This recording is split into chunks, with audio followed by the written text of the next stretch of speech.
Today, we're digging into a comic with a fascinating story behind the story. We're talking about Grant Morrison's Superman and the Authority. And let me tell you, this powerful final statement on the Man of Steel is a story that almost never happened. Just let that sink in for a second. An older, totally disillusioned Superman who decides, you know what?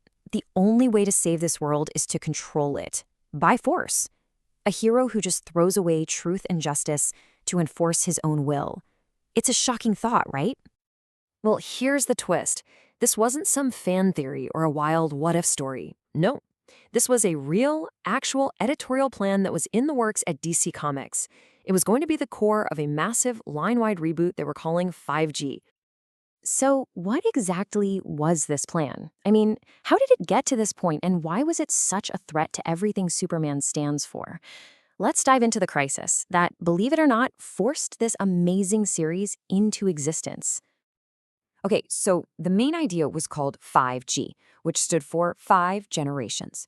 Basically, heroes who first showed up back in 1938, like Superman, would now be in their 80s. And the big plan for this older, weaker Superman was to have him become, and yeah, this is the actual phrase they used, a super fascist who puts together a team to just impose his control over the entire world. So you can see here, there were two completely different roads this character could have gone down.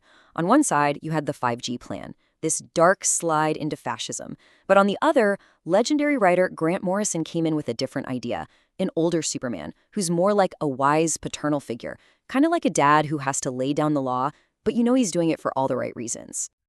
With the very soul of Superman hanging in the balance, one of the character's most important writers ever stepped in to make sure his core ideals didn't get thrown out the window. And get this, at the time, Morrison was actually about to leave DC Comics for good. They were done. But when they heard about this 5G plan, they just had to step in. They basically said, look, I have to write one last story, because if I don't, somebody else is going to turn Superman into a tyrant, and we can't have that. You have to understand, when Grant Morrison talks about Superman, DC listens. Their history with the character is absolutely legendary. We're talking about redefining the Justice League in the 90s, writing what many people call the greatest Superman story ever with All-Star Superman, and then rebooting his origin for the New 52. They had more than earned the right to make one last stand for the guy. So, what did Morrison's version of an older Superman actually look like? What happens when the Man of Tomorrow gets a little wiser and a lot weaker?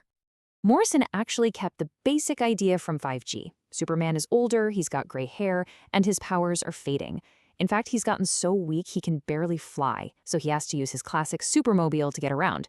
But, and this is the most important part, the part Morrison fought for, his heroic core, his belief in doing the right thing, is completely and totally unshaken. So what's driving this aging hero? What's his motivation?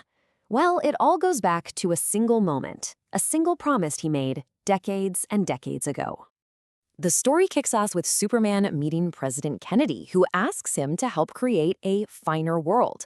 But the very next day, Kennedy is gone, and Superman spends the rest of his life feeling like his whole generation of heroes, the Justice League, all of them, they failed. They ran out of time to fulfill that promise. And that feeling, that failure, haunts him and becomes his final mission. He knows his powers are fading and he's running out of time.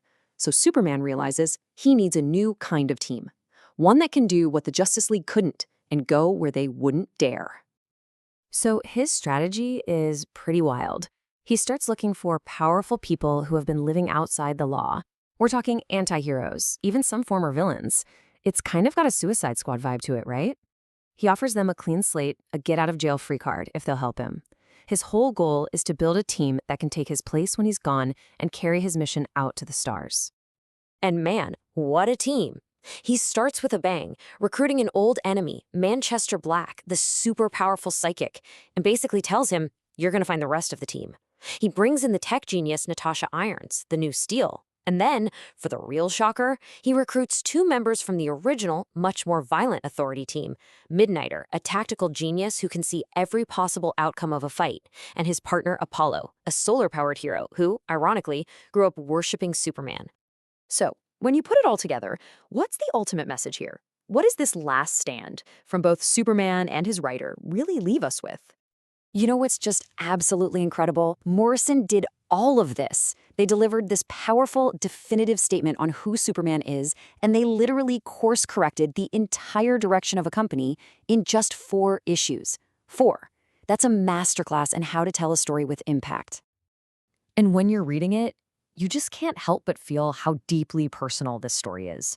You have Grant Morrison, in their 60s, getting ready to step away from mainstream comics, using an aging Superman to think about their own life's work.